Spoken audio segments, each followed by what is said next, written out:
Maintenant, je voudrais inviter le secrétaire général du comité central du parti Xi Jinping à présenter le rapport d'activité au nom du 18e comité central du PCC.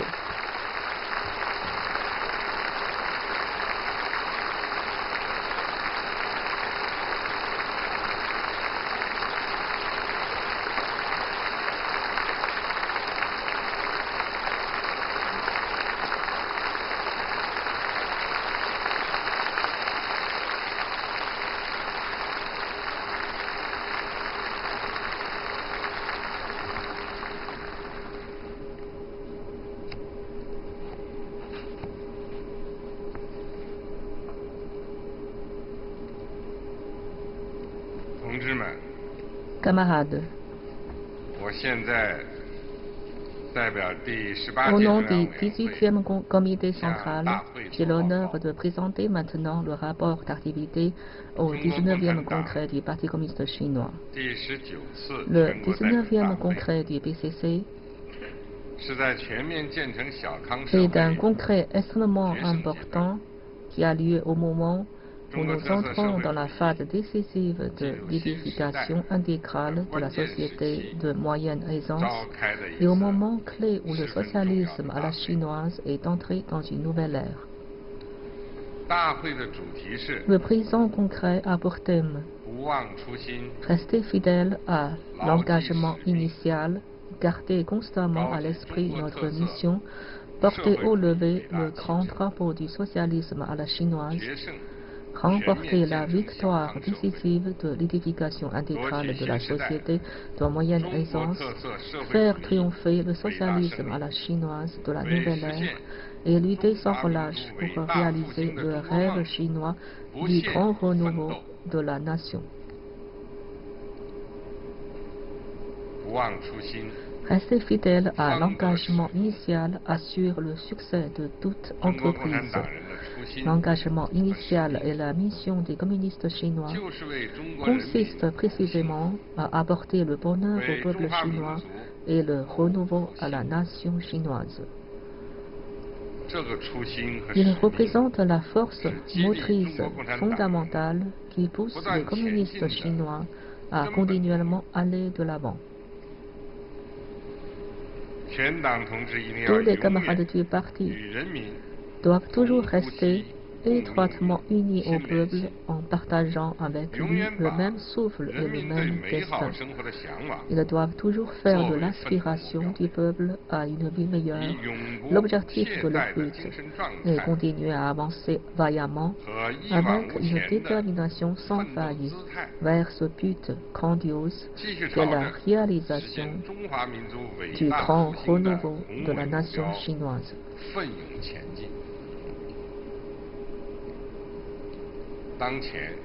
À l'heure actuelle, la situation, tant intérieure qu'extérieure, connaît des changements profonds et complexes.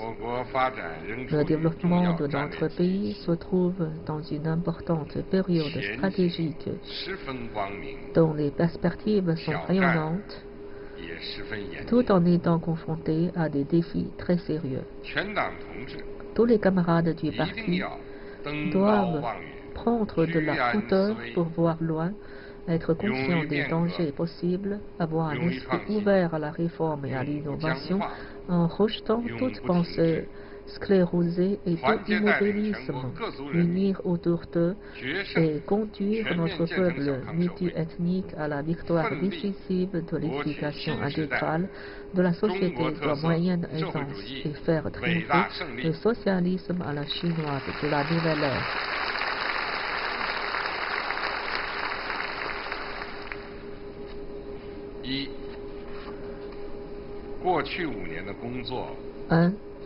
Les tâches accomplies durant les 5 dernières années et les transformations historiques opérées. La période des 5 années qui s'est écoulée depuis le 18e congrès a été une période extraordinaire dans le processus de développement du parti et de l'État. Dans un environnement international caractérisé par la faiblesse et de la reprise de l'économie mondiale, des conflits et bouleversements régionaux fréquents et l'aggravation des problèmes planétaires, face au changement profond de notre économie, avec notamment l'amorce de la nouvelle normalité, nous avons suivi dans notre travail le principe général dit aller de l'avant à pas assurés. Nous avons également avancé en surmontant toutes sortes de difficultés grâce à un esprit de créativité, remportant ainsi de nouveaux succès historiques s'agissant de la politique de réforme et d'ouverture de la modernisation socialiste.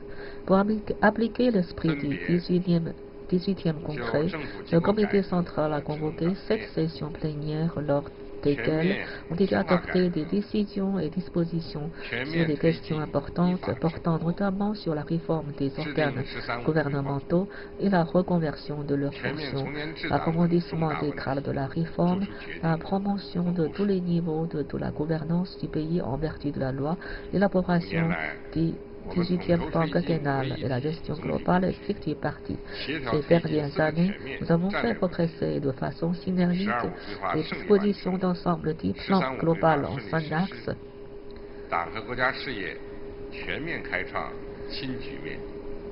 Par conséquent, les objectifs du 12e plan quinquennal ont été accomplis avec succès.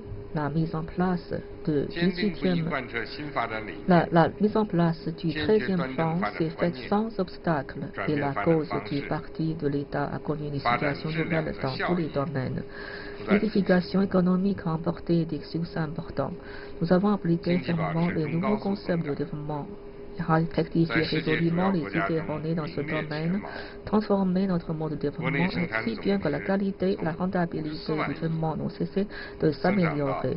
Une croissance moyennement élevée de l'économie a été maintenue, de sorte que notre pays se trouve au premier rang des principaux pays du monde. Passant de 54 000 milliards de yuans à 80 milliards de yuans, le PIB de notre pays occupe la 2e place du monde avec une contribution supérieure à 30% à la croissance de l'économie mondiale. La réforme structurelle du côté de l'offre s'est poursuivie en profondeur, permettant l'optimisation continue de notre structure économique.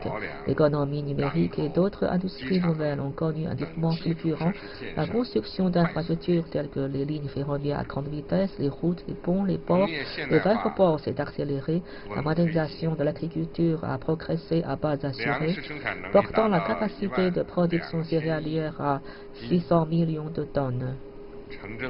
Le taux d'urbanisation a augmenté en moyenne de 1,2 points de pourcentage par an, tandis que plus de 80 millions de ruraux se sont installés en ville pour devenir citadins.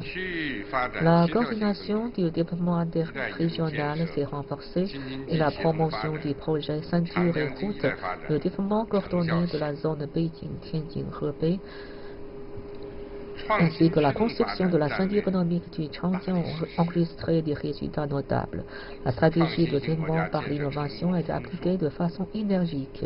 L'édification d'un pays novateur a porté de beaux fruits, de sorte que des grandes réalisations scientifiques et technologiques ont été accomplies, comme le module spatial Tiangong, le submersible Jiaolong, le radiotélescope sphérique à ouverture unique, Tianyuan, explorateur de particules de manière noire Wukong, le satellite de communication quantique Mozi et l'avion crew porteur. Par ailleurs, nous avons promu activement les travaux de construction sur les îlots et les récifs en mer de Chine méridionale. Un nouveau système d'économie ouverte s'est perfectionné peu à peu, tandis que notre commerce extérieur et nos investissements à l'étranger et nos réserves de devises sont classés solidement au premier rang dans le monde. L'approfondissement des cas de la réforme a réalisé des percées importantes. En faisant progresser de manière stable et rapide l'approfondissement des grades de la réforme, nous avons éliminé résolument toutes sortes de vices au niveau des institutions et des mécanismes. En œuvrant pour une réforme d'où azimut, nous avons veillé à réaliser des progrès dans plusieurs secteurs et à pousser la réforme en profondeur de manière renforcée, son caractère systématique, global et coordonné. Pour faire progresser étape par étape la réforme, tant en ampleur qu'en profondeur, nous avons adopté plus de 1500 mesures permettant aussi de percer dans les secteurs importants et les maillons clés et l'établissement d'un cadre général de réforme dans les domaines prioritaires. Le régime socialiste à la chinoise s'est amélioré, le niveau de modernisation du système et de la capacité de gouvernance de l'État a sensiblement progressé. Le dynamisme de développement et la force novatrice de toute la société ont connu un accroissement sensible. L'édification de la démocratie de la légalité a franchi un pas important. Nous avons développé activement la démocratie socialiste et déployé de grands efforts pour la promotion intégrale de la gouvernance de l'État en vertu de la loi, de sorte que l'édification institutionnelle pour assurer la coordination entre la direction du parti, la souveraineté populaire et la gouvernance de l'État en vertu de la loi s'est renforcée sur tous les plans. Que le système de direction du parti et ses mécanismes n'ont cessé de s'améliorer et que la démocratie socialiste a connu un développement continu et que la démocratie au sein du parti s'est élargie davantage. Que la démocratie consultative socialiste a joué son rôle sur tous les plans, que le front uni patriotique s'est consolidé et développé et que le travail innovant concernant les ethnies et les religions a progressé. Par ailleurs, nous avons veillé à renforcer en même temps le caractère scientifique de la législation, la rigueur de l'application de la loi, l'impartialité de la justice et le respect de la loi par tous, et à réaliser l'interaction entre l'appareil d'État, l'administration et la société sous l'autorité des lois. Le système légal socialiste à la chinoise n'a cessé de se perfectionner, tandis que la conscience de la légalité des citoyens s'est sensiblement renforcée. La réforme pilote du système national de supervision a produit des effets tout à fait positifs. La réforme du système administratif et judiciaire ainsi que l'édification d'un système de contrainte et de surveillance du fonctionnement du pouvoir ont donné des résultats satisfaisants. L'édification dans le domaine idéologique et culturel a fait des progrès importants. Nous avons renforcé la direction du parti sur le travail idéologique. Il fait progresser globalement l'innovation théorique. De ce fait, la position du marxisme comme idéologie directrice s'est davantage affirmée. Le socialisme à la chinoise et le rêve chinois sont entrés dans le cœur des Chinois. Les valeurs essentielles du socialisme et la quintessence de la culture traditionnelle chinoise se sont propagées à une large échelle. Les activités de masse visant à construire la civilisation spirituelle se sont répandues en produisant des résultats réels. Le niveau des services culturels publics n'a cessé de s'améliorer. La création littéraire et artistique a connu une progression durable. Les œuvres et les industries culturelles ont prospéré. Le développement, la gestion et l'utilisation d'Internet n'ont cessé de s'améliorer. Les sports de masse et de compétition ont connu un développement général.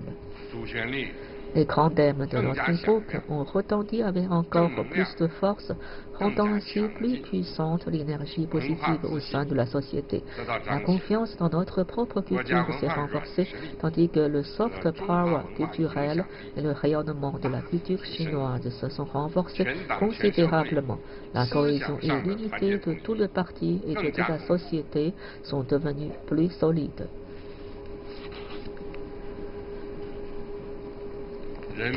Les conditions de vie de la population n'ont cessé de s'améliorer. Grâce à la mise en application du concept de développement centré sur le peuple, tout un lot de mesures a été exécuté au profit du peuple, ce qui a permis de renforcer considérablement son sentiment de satisfaction. La lutte pour éradiquer la pauvreté a enregistré des résultats décisifs, si bien que plus de 60 millions d'habitants démunis sont sortis définitivement de la pauvreté et que le taux de pauvreté a baissé, passant de 10,2% à moins de 4%. Le secteur de l'éducation a connu un essor général, surtout dans les régions rurales et dans le centre et l'ouest du pays. Dans le cadre de l'amélioration continue de l'emploi, plus de 13 millions de nouveaux postes par an ont été créés dans les agglomérations urbaines. Le taux de croissance du revenu des populations urbaines et rurales a dépassé celui de l'économie. les groupes de personnes à revenus moyens n'ont cessé de s'élargir. La mise en place d'un système de protection sociale couvrant les populations urbaines et rurales a été presque achevée.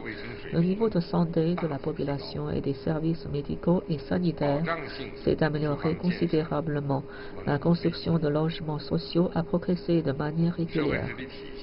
Enfin, le système de gouvernance sociale s'est amélioré davantage, garantissant ainsi la stabilité sociale générale et le renforcement de la sécurité nationale dans les divers domaines. L'édification d'une civilisation écologique a remporté des succès notables. Le parti et le pays tout entier ont déployé de grands efforts pour promouvoir l'édification d'une civilisation écologique, si bien que l'application du concept de développement vert est devenue un acte conscient et une initiative des masses, et que la négligence de la protection de l'environnement a été sensiblement corrigée. La mise en place d'un système de civilisation écologique a été accélérée. La stratégie des régions à fonction spécifique s'est perfectionnée progressivement. Les essais de création de parcs nationaux ont bien progressé. L'opération pour les économies de ressources naturelles dans tous les domaines a donné des résultats très positifs, permettant ainsi de faire baisser considérablement la densité de la consommation d'énergie et de ressources naturelles. Les projets importants de protection et de régénération des écosystèmes ont progressé sans à-coups et le taux de couverture forestière du pays s'est élevé continuellement. Grâce aux efforts consentis, l'environnement s'est amélioré sensiblement.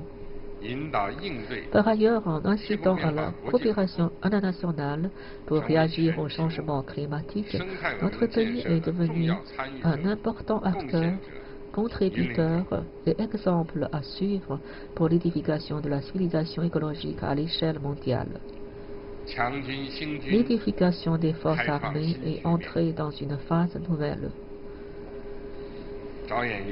Visant la réalisation du rêve chinois et du rêve de renforcement de l'armée, nous avons élaboré des principes stratégiques et militaires adaptés à la conjoncture nouvelle et déployé tous nos efforts pour faire progresser la modernisation de la défense nationale et de l'armée. À la suite de la conférence de Goutian sur le travail politique au sein de l'armée, les traditions glorieuses et l'excellent style de travail de notre parti et de notre armée ont pu être réétablis et développés, tandis que le paysage politique de l'armée populaire s'est véritablement amélioré. La réforme de la défense nationale et des forces armées a réalisé une percée historique. En effet, un nouveau schéma s'est établi dans lequel la commission militaire centrale assure la direction centralisée et unifiée. Les zones de commandement se chargent des opérations militaires et les différentes forces armées se consacrent à leur propre édification. Ainsi que l'armée populaire accomplit une refonte révolutionnaire de sa structure organisationnelle et de ses structures de force. Nous avons renforcé les entraînements militaires les préparatifs de combat. Nous avons également procédé à l'exécution de tâches importantes telles que sauvegarde des droits dans nos eaux maritimes, la lutte contre le terrorisme, la préservation de la stabilité, la lutte contre les calamités naturelles et le secours à la population sinistrée, les opérations nationales de maintien de la paix, l'escorte des convois dans le coffre d'Aden et les secours humanitaires. Le développement des équipements militaires s'est accéléré. Les préparatifs de combat ont enregistré des progrès importants, ainsi que l'armée populaire a fait de solides pas en avant dans la voie de la montée en puissance à la chinoise. Le travail concernant Hong Kong, Macao, Taïwan a enregistré de nouveaux progrès. En appliquant intégralement avec précision le principe d'un pays, deux systèmes, nous avons exercé fermement le pouvoir de gouvernance globale attribué à la même autorité centrale par la Constitution et les lois fondamentales sur les régions administratives spéciales de Hong Kong, de Macao, approfondir les échanges et la coopération entre la partie continentale et ces deux régions, assurer la prospérité et la stabilité de ces dernières. En maintenant le principe d'une seule Chine et le consensus de 1992, nous avons promu le développement pacifique des relations entre les deux rives du détroit de Taïwan, renforcé leurs échanges et la coopération qu'elles entretiennent sur le plan économique et culturel, et réalisé la rencontre historique des dirigeants des deux côtés. Nous avons su réagir judicieusement au changement de la situation politique à Taïwan et combattu fermement les forces sécessionnistes pour l'indépendance de Taïwan, sauvegardant ainsi la paix et la stabilité du détroit.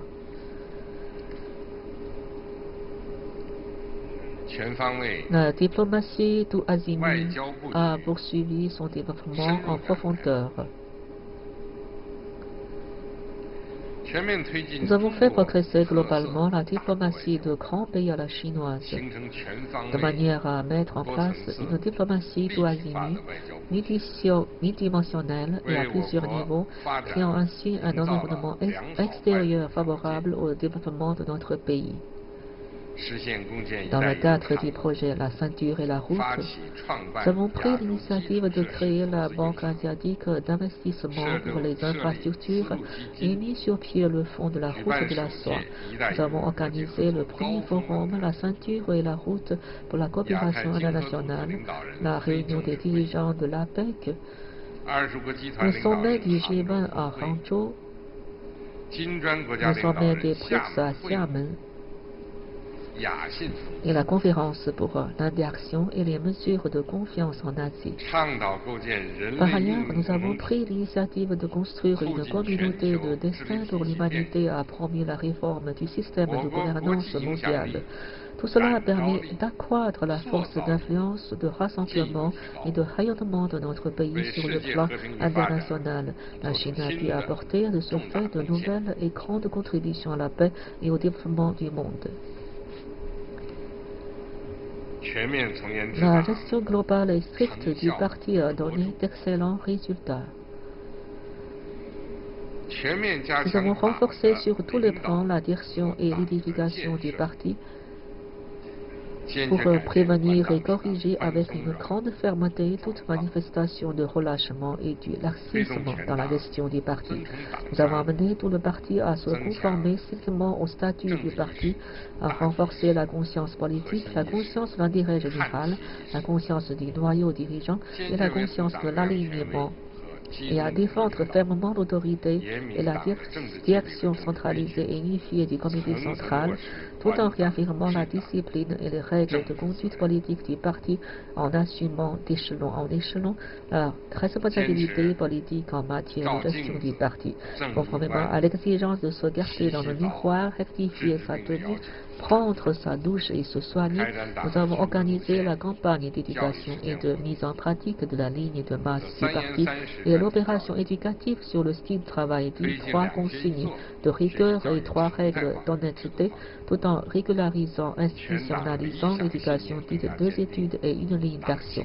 Par conséquent, dans tout le parti, les idéaux de conviction sont devenus plus solides et l'esprit du parti s'est raffermi davantage. Grâce à l'application stricte des normes requises pour l'évaluation des bons cadres, à la nouvelle époque, nous avons constaté une nette amélioration quant à l'atmosphère et la pratique de la sélection et de la nomination des cadres. La réforme institutionnelle en matière d'édification du parti a progressé en profondeur tandis que la réglementation interne du parti s'est perfectionnée sans cesse. Nous avons veillé à apporter la première place à la discipline du parti et à résoudre les problèmes qui ont suscité un mécontentement au sein des masses populaires et qui constituent la plus grave menace pour le fondement même de l'exercice du pouvoir par le parti. Le comité central a publié les 8 recommandations pour réprimer sévèrement les formalismes, bureaucratie, l'hédonisme et le goût de luxe et combattre toute recherche de privilèges. Les tournées d'inspection couvrant tous les comités des instances centrales et provinciales du parti ont agi comme une arme fortement dissuasive. La lutte anti-corruption étendue à tous les domaines ne connaît pas de tolérance ni de zone interdite, et nous sommes résolus à réprimer aussi bien les tigres que les mouches et les renards. Nous avons pratiquement atteint notre but de dissuader toute tentative de corruption en resserrant les barreaux de la cage pour empêcher toute possibilité de corruption et en consolidant la digue qui réprime toute envie même de corruption. Tout cela a permis de renforcer et de maintenir l'effet dissuasif et répressif de la lutte anti-corruption.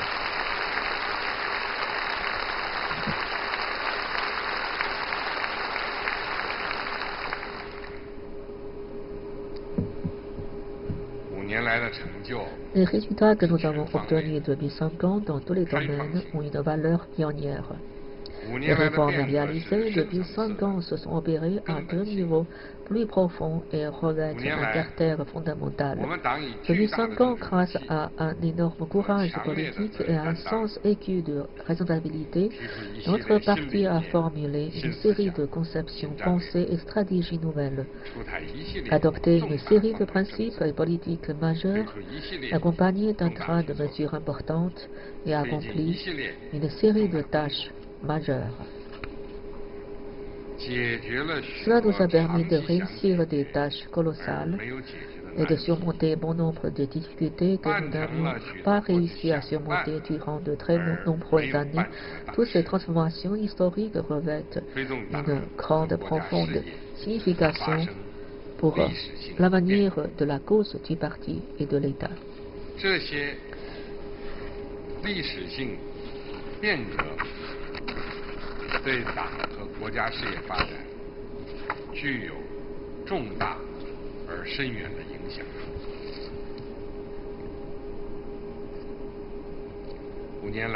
Depuis 5 ans, animés d'un grand courage pour affronter les divers risques, les dures épreuves et les problèmes notables au sein du parti, nous avons, en nous appuyant sur une volonté opiniâtre, rétabli la discipline, combattu la corruption et puni les coupables de manière à éliminer les dangers latents au sein du parti et de l'État. Ainsi, la vie politique interne du parti s'est renouvelée, le paysage politique du parti s'est sensiblement amélioré. Et sa force créatrice, sa cohésion et sa compatibilité se sont considérablement renforcées. De plus, l'unité du parti s'est renforcée, les relations entre le parti et les masses populaires se sont davantage resserrées et le parti est devenu plus ferme dans sa lutte révolutionnaire, tout en se dotant d'une nouvelle et puissante vitalité. Tout cela a fourni une solide garantie politique pour le développement de la cause du parti et de l'État.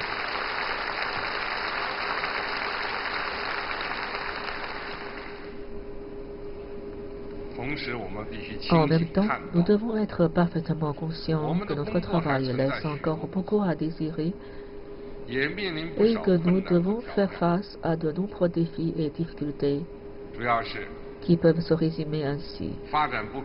Certains problèmes qui empêchent sérieusement un développement équilibré et suffisant subsistent. La qualité et la performance du développement se trouvent encore à un niveau relativement bas. Notre capacité à innover n'est pas assez forte. Le niveau de l'économie réelle doit être amélioré.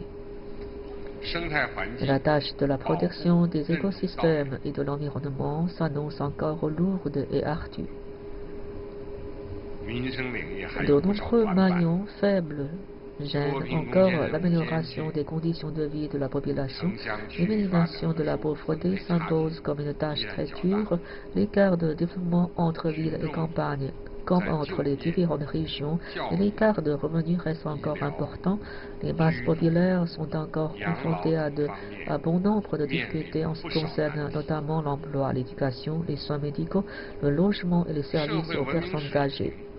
Le degré de civilité de notre société doit être élevé. Les contradictions et problèmes sociaux s'enchevêtrent et s'additionnent. Notre tâche de l'édification intégrale d'un État de droit demeure très lourde. Notre système et notre capacité de gouvernance de l'État doivent être renforcées. La lutte idéologique demeure complexe. La sécurité nationale est confrontée à une situation nouvelle. Certaines dispositions et mesures politiques d'importance capitale relatives à la réforme nécessitent une meilleure mise en application. L'édification du parti présente encore bon nombre de maillons faibles.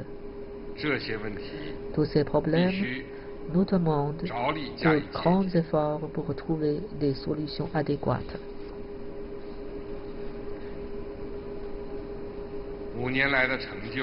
Tous les succès obtenus au cours des 5 années écoulées, nous le devons à la ferme direction du comité central du parti et surtout aux efforts conjugués de tout le parti et de notre peuple multiethnique.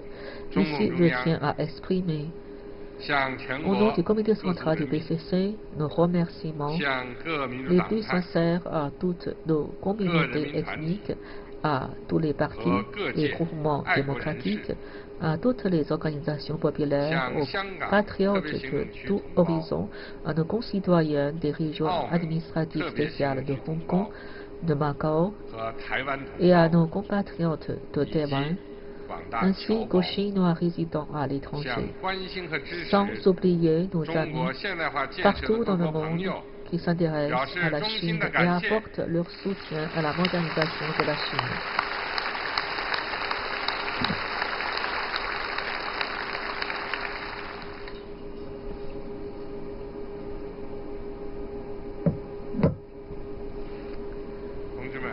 Camarades, dès le début de l'application de la politique de réforme et d'ouverture, le PCC a lancé un appel à la construire un socialisme à la chinoise qui suive un chemin qui lui est propre.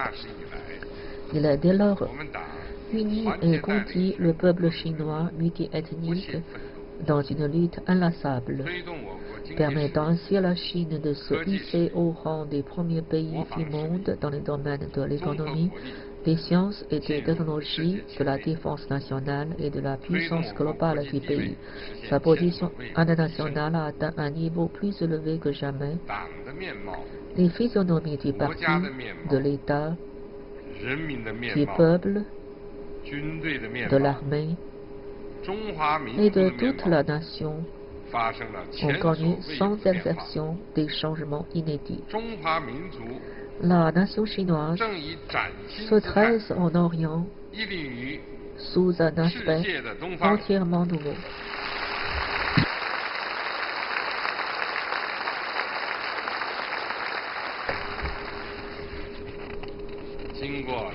Le socialisme à la chinoise, après avoir parcouru un long chemin, est entré dans une nouvelle ère et au cours de son développement, un nouvel horizon historique s'est ouvert à notre pays. L'entrée du socialisme à la chinoise à une nouvelle ère signifie que la nation chinoise, qui avait connu toutes sortes d'adversités dans le passé, est en voie d'accomplir un grand bond, passant d'une nation qui s'est relevée à une nation riche, puis à une nation puissante, et offrant de ce fait de belles perspectives pour son grand renouveau. Cela montre que le socialisme scientifique est reparti de l'avant avec une vitalité déportante dans la Chine du XXIe siècle et que l'étendard du socialisme à la chinoise flotte haut levé dans le monde. Cela prouve que le socialisme à la chinoise a progressé sans cesse dans sa voie, sa théorie, son régime et sa culture, ouvert au pays en développement une voie plus large pour leur modernisation, offert des choix totalement nouveaux aux nations et pays désireux d'accélérer leur développement en toute indépendance et apporter à l'humanité la sagesse et la solution chinoise pour résoudre ces problèmes. Cette nouvelle ère, héritière de l'ancienne et annonciatrice de la future, est l'ère durant laquelle le socialisme à la chinoise se dirige vers une grande victoire dans un nouveau contexte historique. L'édification intégrale de la société de moyenne aisance remportera la victoire décisive avant que la construction complète d'un grand pays socialiste moderne puisse être menée à terme. Le peuple chinois multiethnique continuera à lutter ensemble pour créer continuellement les conditions d'une vie meilleure et réaliser enfin la prospérité commune. Tous les Chinois travailleront sans relâche d'un même cœur et d'une même volonté pour la réalisation du rêve chinois du grand renouveau national. Notre pays jouera progressivement un rôle central sur la scène internationale et apportera des contributions plus grandes à l'humanité.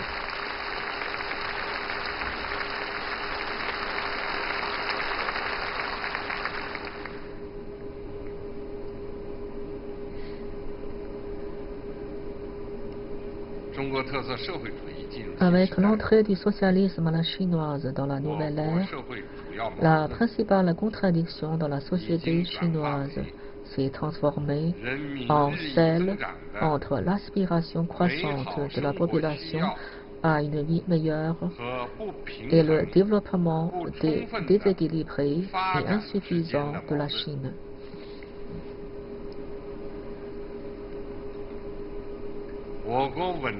Notre pays est déjà parvenu à assurer la satisfaction des besoins élémentaires et quotidiens de plus d'1 milliard de personnes et à réaliser pour l'essentiel une prospérité moyenne et accomplira bientôt l'édification intégrale de la société de moyenne aisance.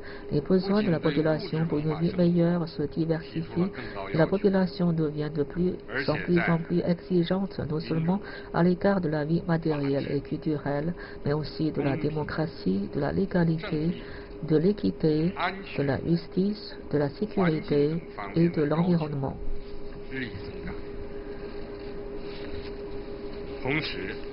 Alors que les forces productives sociales en Chine se trouvent dans leur ensemble à un niveau beaucoup plus élevé et que notre pays est au premier rang mondial dans de nombreux domaines en termes de capacité de production, le problème du développement déséquilibré et insuffisant se pose avec acuité et est considéré de surcroît comme le principal handicap pour satisfaire l'aspiration croissante de la population à une vie meilleure.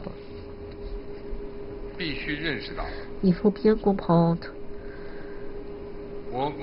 que cette transformation de la principale contradiction sociale en Chine est d'un changement historique touchant à la situation d'ensemble. Le parti et l'État doivent donc agir en s'adaptant à de nombreuses nouvelles exigences qui en découlent. Il nous faut, en poursuivant nos efforts en faveur du développement, tout mettre en œuvre pour résoudre le problème lié à un développement déséquilibré et insuffisant et améliorer sensiblement sa qualité et ses performances, de manière à satisfaire au mieux les besoins croissants de la population dans les domaines économiques, politiques, culturels, sociaux, écologiques et à encourager le plein épanouissement de l'homme et à faire progresser la société dans tous les domaines. Il faut également comprendre que, bien que la principale contradiction sociale ait changé, notre affirmation sur la phase historique où se trouve le socialisme en Chine n'a pas changé. Notre pays se trouve et se trouvera encore longtemps dans le stade primaire du socialisme, et cette réalité fondamentale n'a pas changé. La Chine demeure le plus grand pays en développement dans le monde et ce statut international n'a pas changé. Tous les membres du parti sont appelés à lutter pour faire de la Chine un grand pays socialiste, beau, moderne, prospère, puissant, démocratique, harmonieux et hautement civilisé. Pour ce faire, les membres du parti doivent se conformer à la réalité fondamentale et aux conditions réelles de notre pays à savoir qu'il est encore au stade primaire du socialisme. Soutenir fermement la ligne fondamentale du parti représente une source vitale pour le parti et l'État et fournit une garantie essentielle pour le bonheur du peuple.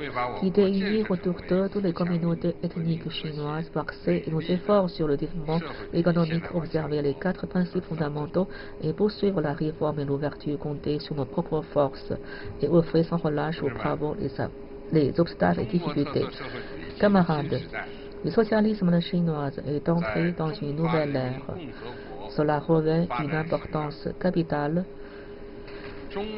aussi bien pour l'histoire du développement de la République populaire de Chine et de la nation chinoise que pour l'histoire du socialisme à l'échelle mondiale et l'histoire de la société humaine. Tous les membres du parti doivent renforcer leur détermination et œuvrer avec dynamisme et dans un esprit entreprenant de manière à permettre au socialisme chinois de dégager une vitalité encore plus grande.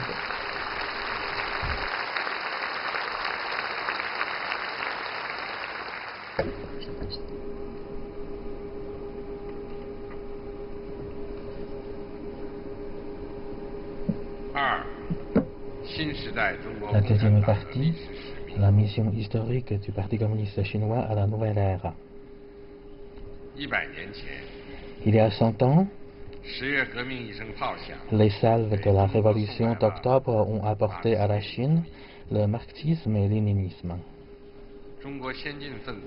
Des éléments avancés en Chine ont découvert à travers la vérité scientifique du marxisme-léninisme la clé de la résolution des problèmes chinois. Depuis l'époque moderne, dans les mouvements de l'époque moderne et dans la lutte contre les envahisseurs étrangers, dans la combinaison de marxisme et léninisme au mouvement de le Parti chinois, en 1921, le Parti communiste chinois a vu le jour. Dès lors, les Chinois ont trouvé un guide pour leur permettant de mener à bien leur lutte pour l'indépendance nationale, l'émancipation du peuple, la prospérité du pays et le bonheur des citoyens, passant ainsi sur le plan moral de la passivité à l'initiative. La nation chinoise est une grande nation avec une civilisation vieille de plus de 5000 ans et une brillante culture qui lui est propre. Elle a apporté une contribution considérable à l'humanité. Après la guerre de l'opium, elle sombra dans un état déplorable et souffrit de troubles intérieurs et de menaces extérieures. Et son peuple vécut de profondes souffrances, de guerres incessantes, des territoires envahis et une vie misérable. Pour redresser la nation, beaucoup d'hommes aux nobles idéaux se lancèrent les uns après les autres dans des luttes héroïques et opiniâtres et tentèrent de divers essais. Mais finalement, ils ne purent changer ni la nature de l'ancienne Chine, ni le sort misérable de son peuple.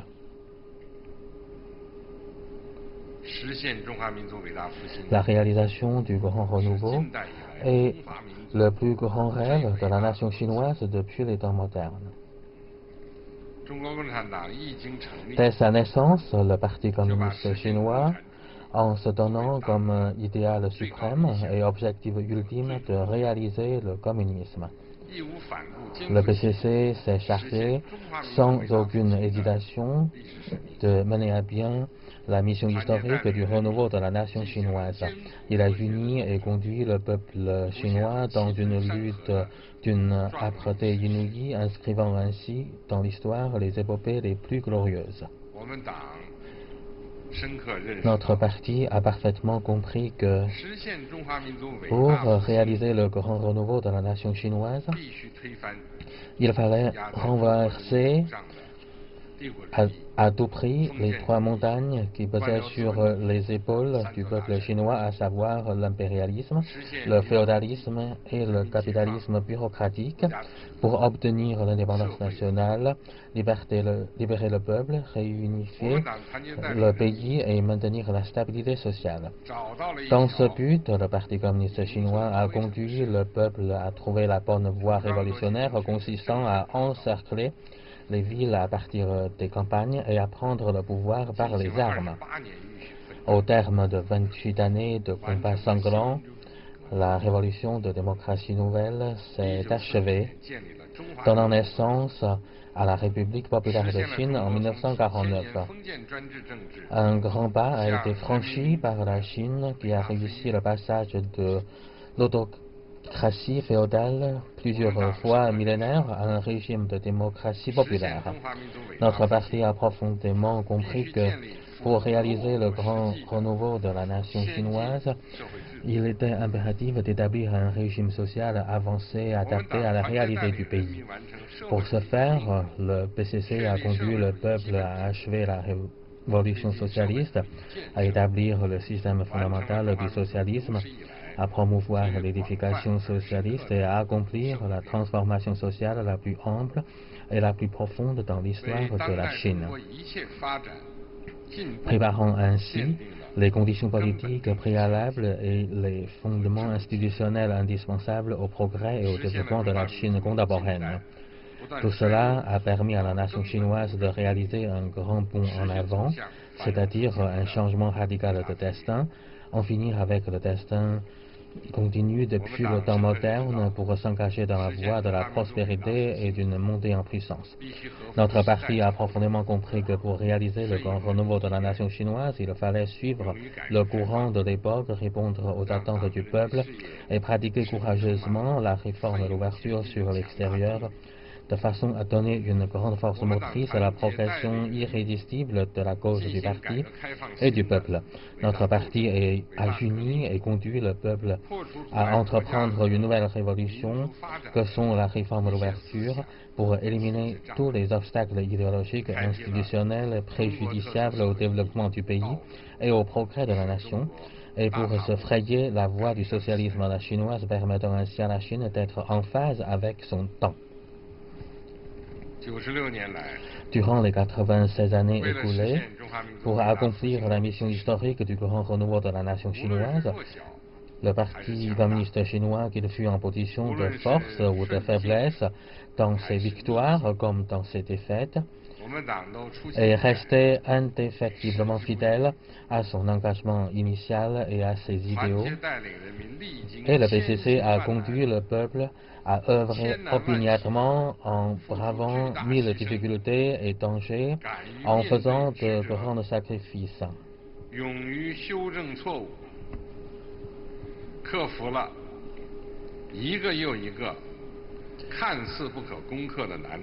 Sans se laisser décourager par les vicissitudes, il a toujours eu le courage de corriger ses erreurs et de surmonter une à une toutes les difficultés apparemment insurmontables, créant ainsi une série de miracles à jamais inscrits dans les annales de l'histoire.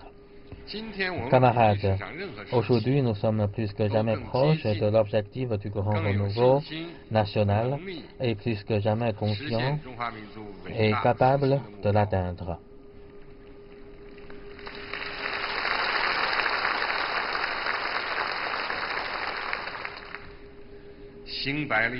Un voyageur qui a fait 90% de son trajet doit considérer qu'il n'est encore qu'à mi-chemin. Le grand renouveau national ne se réalisera pas sans peine, ni simplement à coups de tambour ou de gong. Tout le parti doit être prêt à consentir davantage d'efforts pénibles et assidus. La réalisation du grand rêve implique une grande lutte. La société évolue à travers le mouvement des contradictions. Qui dit contradiction dit lutte. Notre parti, à la tête du peuple, doit mener une grande lutte aux nombreuses caractéristiques historiques nouvelles afin de faire face aux grands défis, se prémunir contre les risques sérieux, surmonter les graves difficultés et résoudre les contradictions fondamentales. Toute l'idée ou tout acte tel que la recherche des agréments de la vie, la passivité, le laisser-aller et le contournement des contradictions est à condamner. Tous les membres du parti doivent plus consciencieusement rester fidèles à la direction du parti et au régime socialiste de notre pays et combattre tout acte ou propos qui tendent de les affaiblir, de les ternir et de les rejeter.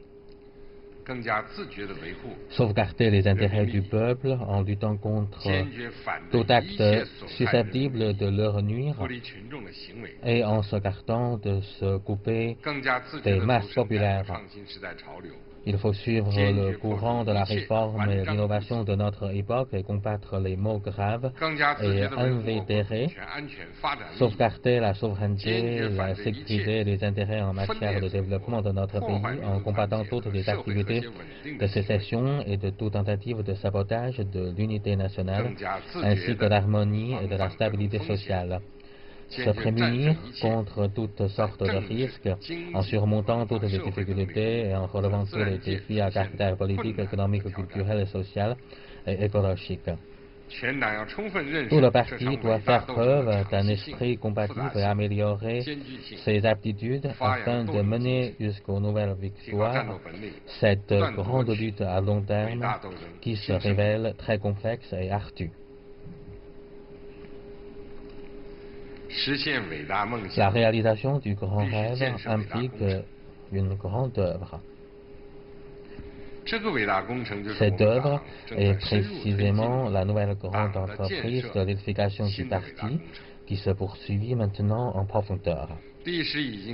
L'histoire a prouvé et prouvera que sans la direction du Parti communiste chinois, le renouveau national ne sera qu'une chimère. Le Parti communiste chinois doit lui-même être fort s'il veut demeurer en tout temps un parti marxiste au pouvoir, à l'avant-garde de l'époque et le pilier de la nation. Tous les membres du parti doivent renforcer l'esprit du parti, avoir le courage d'affronter les problèmes, faire preuve d'une volonté de faire pour mener les tâches jusqu'au bout, comme si l'on n'hésitait pas à racler l'os pour en éliminer le poison, extirper tous les facteurs préjudiciables à la pureté et au caractère avancé du parti, et éliminer tout virus nuisible à sa santé de manière à lui permettre de renforcer sans cesse ses capacités en matière de direction politique, d'orientation idéologique, de mobilisation populaire, d'influence sociale et de garder toujours sa grande vitalité et sa puissante compatibilité. La réalisation du grand rêve implique la progression continue de notre grande cause. Le socialisme à la chinoise est le thème majeur de toute la théorie et de toute la pratique suivie par notre parti depuis l'application de la politique de réforme et d'ouverture, et présente le résultat essentiel que le parti et le peuple ont obtenu au prix d'immenses efforts et peines. La voie du socialisme à la chinoise est le passage obligé pour réaliser la modernisation socialiste et créer une vie meilleure pour les Chinois.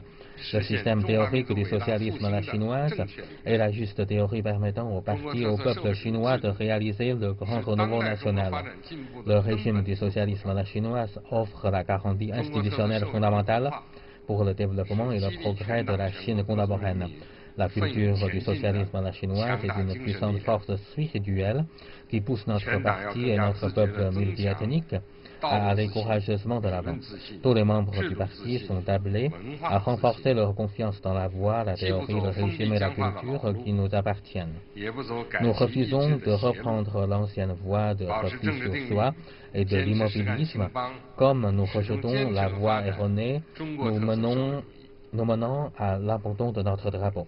Nous devons garder notre fermeté politique, faire un travail solide en faveur du redressement du pays et maintenir le développement sans arrêt du socialisme à la chinoise. La grande lutte, la grande œuvre, la grande cause et le grand rêve sont quatre éléments étroitement liés, cohérents entre eux et en interaction. À l'intérieur desquels la nouvelle et grande œuvre d'édification du parti joue un rôle crucial. Pour réussir cette grande œuvre, il faut l'entreprendre en liaison avec les pratiques de la grande lutte, de la réalisation de la grande cause et du grand rêve, de sorte que le parti se tient toujours à la pointe de notre temps tout au long du processus historique marqué par une conjoncture internationale en profonde mutation, reste toujours le soutien spirituel du peuple tout au long de la progression de la lutte pour faire face aux divers risques et épreuves venant tant de l'intérieur que de l'extérieur et demeure pour toujours la ferme noyau dirigeant tout au long de la lutte historique pour le maintien et le développement du socialisme à la chinoise. Camarades, notre mission appelle aux responsabilités et nous dirige vers l'avenir. Nous devons nous montrer dignes du choix historique et de la confiance que le peuple a placée en nous. Dans la grande pratique du socialisme à la chinoise de la nouvelle ère, sous la ferme direction du parti et grâce à une lutte hardie, nous mobilisons tous les Chinois pour aller courageusement de l'avant et rassembler d'immenses forces pour accomplir ensemble le rêve chinois.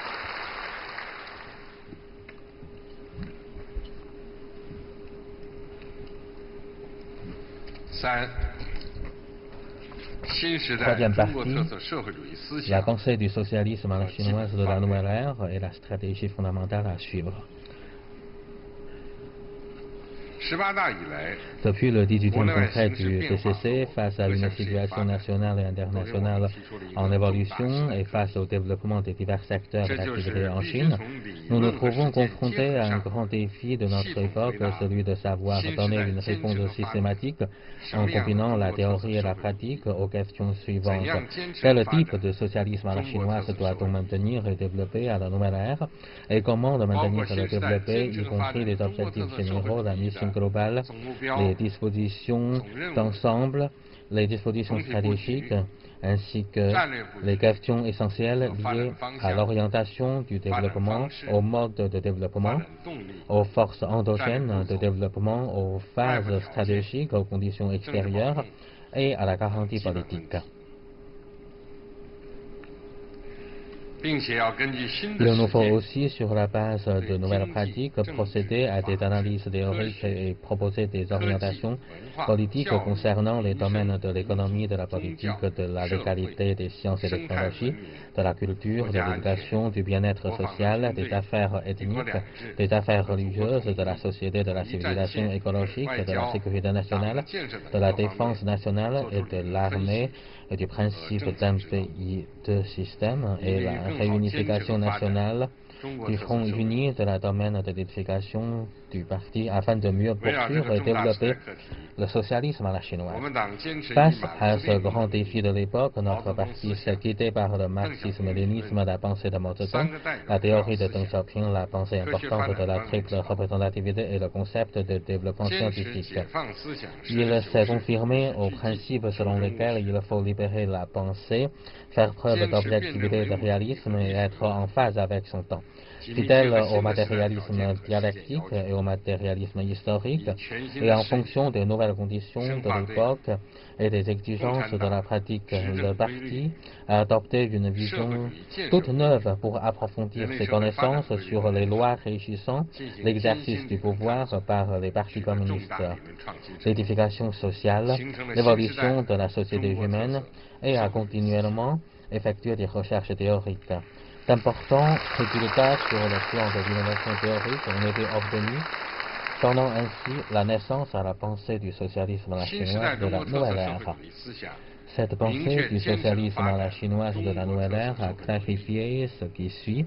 Le maintien et le développement du socialisme à la chinoise ont pour mission globale la réalisation de la modernisation socialiste et le grand renouveau de la nation chinoise. Et après la mise en place de la société de moyenne aisance, de faire de la Chine en 2 étapes et vers le milieu du siècle, un grand pays socialiste beau, moderne, prospère, puissant, démocratique, harmonieux et hautement civilisé. La principale contradiction dans la société chinoise de la nouvelle ère étant celle entre l'aspiration croissante de la population à une vie meilleure et un développement déséquilibré et insuffisant. Il faut rester fidèle au concept de développement centré sur le peuple et promouvoir continuellement le plein épanouissement de l'homme et l'enrichissement commun de toute la population. Il importe de suivre les dispositions d'ensemble du plan global en 5 axes et les dispositions stratégiques des 4 intégralités, tout en renforçant la confiance dans la voie, la théorie, le régime, la culture du socialisme à la chinoise. L'objectif général de l'approfondissement intégral de la réforme consiste à perfectionner et développer le régime du socialisme à la chinoise et à promouvoir la modernisation du système de la capacité de gouvernance de l'État. La promotion tout azimut de la gouvernance du pays en vertu de la loi a pour objectif général d'établir un ordre légal socialiste à la chinoise et d'édifier un état de droit socialiste. L'objectif du parti concernant la montée en puissance de l'armée dans la nouvelle ère consiste à construire une armée populaire selon le principe dit l'obéissance au commandement du parti, excellente aptitude au combat et un style de travail exemplaire afin de faire de l'armée populaire une armée de premier rang mondial. La diplomatie de grands pays à la chinoise vise à promouvoir la mise en place d'un nouveau type de relations internationales et la construction d'une communauté de destin pour l'humanité. La direction du Parti communiste chinois est la marque essentielle du socialisme à la chinoise et également le plus grand atout du régime socialiste à la chinoise. Le parti exerce le pouvoir suprême de direction politique. Les exigences globales de l'édification du parti à la nouvelle ère sont formulées. L'édification pour le plan politique joue un rôle essentiel dans l'édification du parti. En tant que continuation et développement du marxisme-léninisme, de la pensée de Mao Zedong, de la théorie de Deng Xiaoping, de la pensée importante de triste représentativité et du concept de développement scientifique, la pensée du socialisme à la chinoise de la nouvelle ère représente le dernier acquis de la civilisation du marxisme, ainsi que la cristallisation de l'expérience de la sagesse collective du parti et du peuple. Elle est un élément essentiel du système théorique du socialisme à la chinoise et un guide d'action pour tout le peuple, pour tout le parti et dans leurs efforts de réalisation du grand renouveau de la nation chinoise. Il faut perpétuer cette pensée tout en la développant. Le parti tout entier doit saisir parfaitement l'essence et le riche contenu de la pensée du socialisme chinoise de la nouvelle ère et la mettre en application intégralement et avec précision. Premièrement, maintenir la direction du parti dans toutes les activités. Tout doit être placé sous la direction du parti, que ce soit l'organisation du parti, le gouvernement, l'armée, la société civile, et quel que soit l'endroit où l'on se trouve. Il faut implanter dans l'esprit de chacun la conscience politique, la conscience de l'intérêt général, la conscience du noyau dirigeant et la conscience de l'alignement. Il faut également défendre consciencieusement l'autorité de la direction centralisée et unifiée du comité central, en agissant en parfait accord avec ce dernier, tant dans l'action que sur les plans idéologiques et politiques. Nous devons parfaire les systèmes et mécanismes visant à maintenir la direction du parti, nous tenir au principe général dit aller de l'avant à pas assurer, promouvoir de façon synergique les dispositions d'ensemble dites plan global en 5 axes et promouvoir de façon coordonnée les dispositions stratégiques des 4 intégralités, accroître la capacité et la fermeté du parti quant au maintien de l'orientation politique à l'élaboration d'un plan d'ensemble. Le deuxième point, préserver dans l'idée de la primauté du peuple. Le peuple est le créateur de l'histoire et également la force essentielle dont dépend le destin du parti et du pays. En insistant sur la position primordiale du peuple et en adhérant fermement à l'idée que le parti se met au service des intérêts communs, exerce le pouvoir pour le peuple, Nous devons rester fidèles à l'objectif fondamental de servir le peuple de tout cœur, mettre en application la ligne de masse du parti dans toutes les activités d'administration du pays. Troisièmement, poursuivre l'approfondissement intégral de la réforme. Seul le socialisme peut sauver la Chine, seule la politique de réforme et d'ouverture permet de développer à la fois la Chine, le socialisme, le marxisme. Il nous faut maintenir et perfectionner le système socialiste à la chinoise et faire progresser sans cesse la modernisation du système et de la capacité de gouvernance de l'État. Nous devons nous débarrasser de toutes les idées, les conceptions obsolètes, ainsi que les défauts de système et de mécanismes, briser la barrière de privilèges intouchables en nous référant aux fruits de la civilisation humaine afin de mettre en place des systèmes complets, scientifiques et efficaces et valoriser pleinement la supériorité du système socialiste à la chinoise. Quatrièmement, maintenir le nouveau concept de développement. Le développement est la base et la clé pour résoudre tous nos problèmes. Nous devons œuvrer pour un développement scientifique et nous attachons à mettre en œuvre l'idée directrice en faveur d'un développement innovant, coordonné, écologique, ouvert et partagé. Il faut maintenir et perfectionner notre système économique fondamental et notre système de répartition des revenus, consolider et développer sans relâche l'économie publique, encourager, soutenir et orienter avec détermination le développement de l'économie non publique. Notre but étant de permettre au marché de jouer un rôle décisif dans la distribution des ressources et au gouvernement de mieux jouer son rôle. Nous devons promouvoir un développement coordonné d'une industrialisation de nouveaux types, de l'informatisation, de l'urbanisation et de la modernisation agricole. Nous devons prendre l'initiative de participer à la modernisation économique tout en facilitant ce processus et développer une économie ouverte à un niveau plus élevé. Cinquièmement, assurer le statut du peuple en tant que maître du pays. Maintenir l'osmose entre la direction du parti de la souveraineté populaire et la gouvernance de l'État en vertu de la loi est une exigence essentielle du développement politique socialiste. Nous devons poursuivre fermement la voie de développement politique socialiste à la chinoise, maintenir et parfaire le système des assemblées populaires, le système de coopération multipartite et de consultation politique sous la direction du PCC, le système de l'autonomie régionale et ethnique et le système de l'autogestion populaire aux échelons de base. Il faut aussi consolider et développer le plus large front uni patriotique, développer la démocratie consultative socialiste, améliorer le système démocratique, enrichir les réformes, élargir les canaux de réalisation de la démocratie, afin que la souveraineté populaire se traduise concrètement dans la vie politique et la vie sociale. Sixièmement, préserver dans la promotion intégrale de la gouvernance de l'État en vertu de la loi. La promotion intégrale de la gouvernance de l'État en vertu de la loi est une exigence essentielle et d'une garantie importante du socialisme à la chinoise. La direction du parti doit s'exercer sur toutes les facettes et dans toutes les opérations de gouvernance de l'État en vertu de la loi. Nous devons marcher inébranlablement dans la voie de la légalité socialiste à la chinoise, perfectionner le système juridique socialiste à la chinoise axé sur la Constitution, établir un ordre légal socialiste à la chinoise pour ainsi créer un véritable état de droit socialiste et développer une théorie de la légalité socialiste à la chinoise. Il faut mener de front la gouvernance de l'État, l'exercice du pouvoir et l'administration dans le respect de la loi, de manière à réaliser l'intégration de l'appareil de l'État, de l'administration et de la société sous l'autorité des lois. Il faut insister sur l'importance de l'alliance entre la loi et la morale dans la gouvernance de l'État, ainsi que sur l'importance d'une parfaite association entre la gouvernance de l'État en vertu de la loi et la gestion du parti en vertu de ses règlements. La réforme du système judiciaire se poursuivra en profondeur et des efforts seront faits pour renforcer le sens du droit dans la moralité de toute la nation. Septièmement, adhérer fermement aux valeurs essentielles socialistes. La confiance dans la culture constitue une des forces les plus fondamentales, les plus profondes et les plus durables dans le développement d'un pays et d'une nation.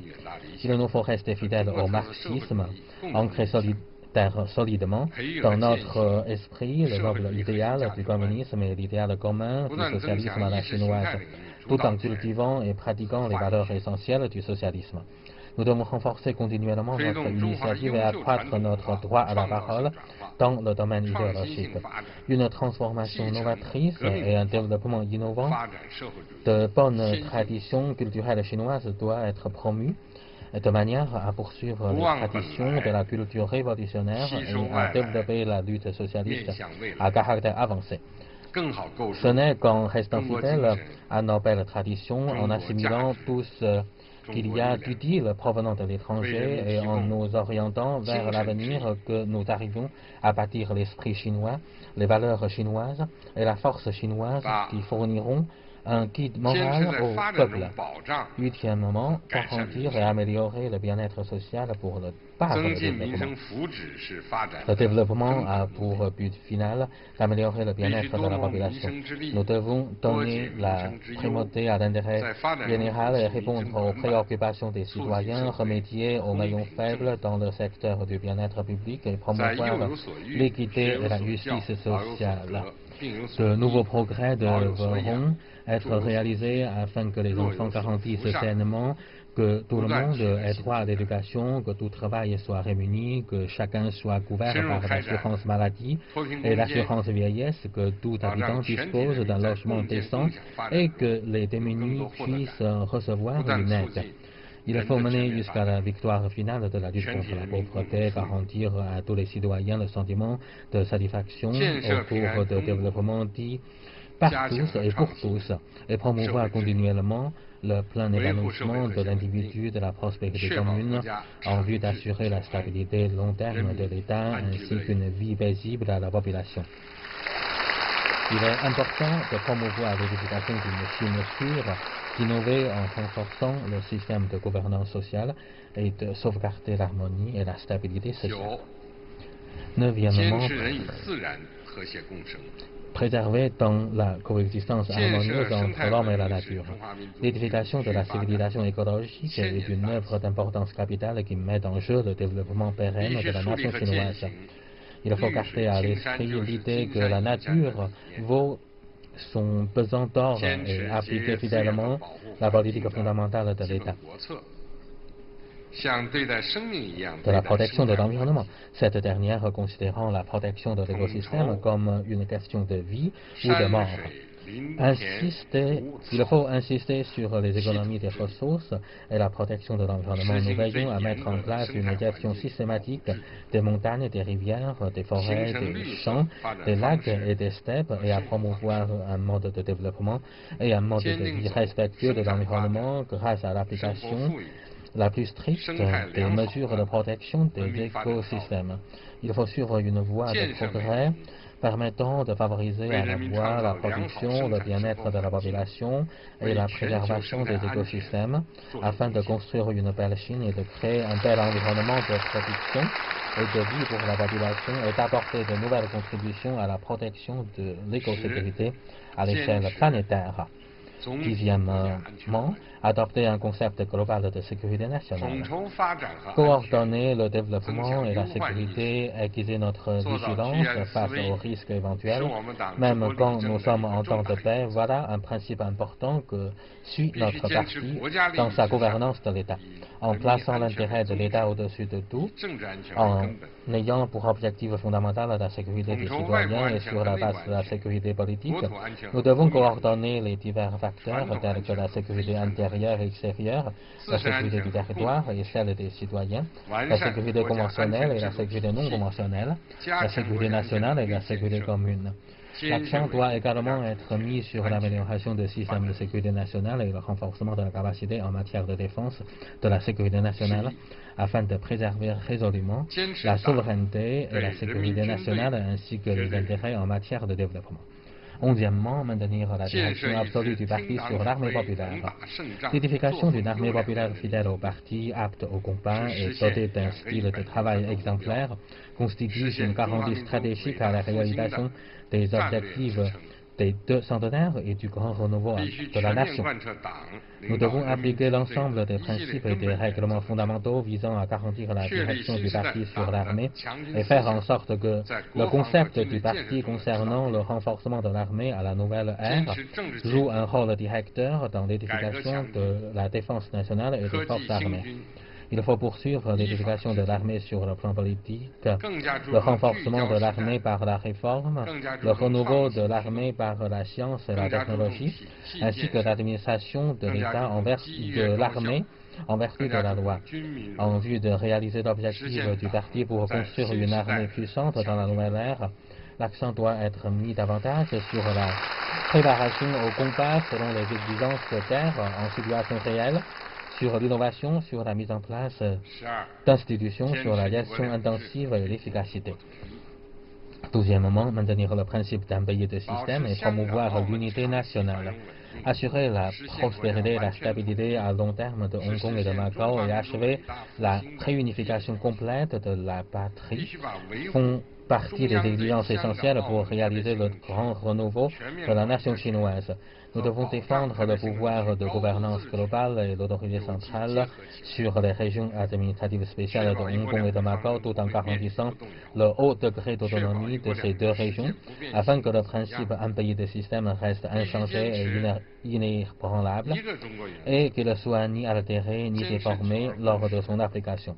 En nous tenant à la politique d'une seule Chine et en respectant le consensus de 1992, nous nous efforcerons de promouvoir un développement pacifique des relations entre les deux rives du détroit de Taïwan et d'approfondir la coopération économique et les échanges culturels entre les deux parties et de mobiliser les compatriotes des deux rives pour s'opposer ensemble à toute activité sécessionniste afin d'œuvrer ensemble à la réalisation du grand renouveau de la nation chinoise. 13e, promouvoir la construction d'une communauté de destin pour l'humanité.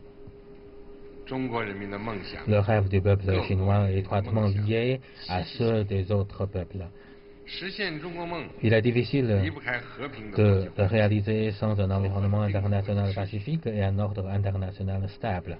Il faut tenir compte de la conjoncture tant intérieure qu'extérieure, suivre la voie de développement pacifique et appliquer une stratégie d'ouverture mutuellement bénéfique. En adoptant un concept correct de la justice et des intérêts, nous devons mettre en place une nouvelle conception de sécurité commune, globale, coopérative et durable, de manière à ouvrir des perspectives de développement caractérisées par l'ouverture, l'innovation, l'inclusion et la réciprocité, à promouvoir les échanges et l'enrichissement mutuel entre civilisations dans le respect de la diversité et à former un système écologique respectueux de la nature et favorisant un développement vert. La Chine restera toujours un bâtisseur de la paix mondiale, un contributeur au développement dans le monde et un défenseur de l'ordre international. 14e, continuer à faire régner une discipline rigoureuse dans les rangs du parti. Avoir le courage de s'imposer une révolution, appliquer une stricte discipline dans ses rangs, font partie des qualités les plus manifestes de notre parti. Nous devons faire avancer de façon coordonnée l'édification du parti sous tous ses aspects conformément au statut du parti en donnant la priorité à l'édification politique et en associant l'édification idéologique à la gestion institutionnelle. En même temps, il faut accorder une attention particulière aux cadres dirigeants qui forment un groupe minoritaire au rôle déterminant, respecter les 3 consignes de rigueur et les 3 règles d'honnêteté et maintenir le centralisme démocratique. Il faut rendre plus rigoureuse la vie politique au sein du parti, resserrer la discipline et renforcer le contrôle interne. Il faut assainir le paysage politique en son sein afin de développer une culture politique active et saine et mettre fin à toute pratique malsaine et adopter une politique de tolérance zéro face à la corruption. C'est ainsi que notre parti pourra parfaire sa capacité et à se purifier, à se perfectionner, à se renouveler et à s'améliorer, et ses liens de chair et de sang avec les masses populaires se perpétueront éternellement. Les 14 points susmentionnés composent la stratégie fondamentale pour le maintien et le développement du socialisme à la chinoise de la nouvelle ère. Tous les camarades du parti sont tenus d'appliquer intégralement la théorie, la ligne et la stratégie fondamentale du parti, afin de mieux guider la progression de la cause du parti et du peuple.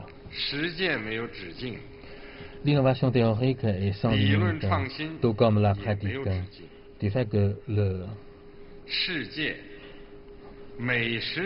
le monde, comme la Chine, est en évolution permanente. Nous sommes obligés d'adapter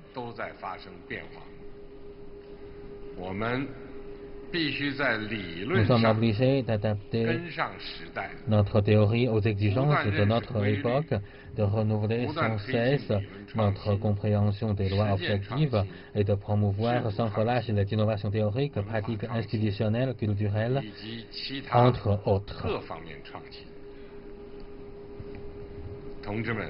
Camarades, l'évolution du temps fait naître les pensées et la pratique fournit la source à la théorie. Pourvu que nous ayons la sagesse de comprendre l'appel du temps et le courage de corriger les erreurs commises pour préserver dans la vérité le marxisme chinois du XXIe siècle, témoignera sûrement d'une force de conviction encore plus puissante.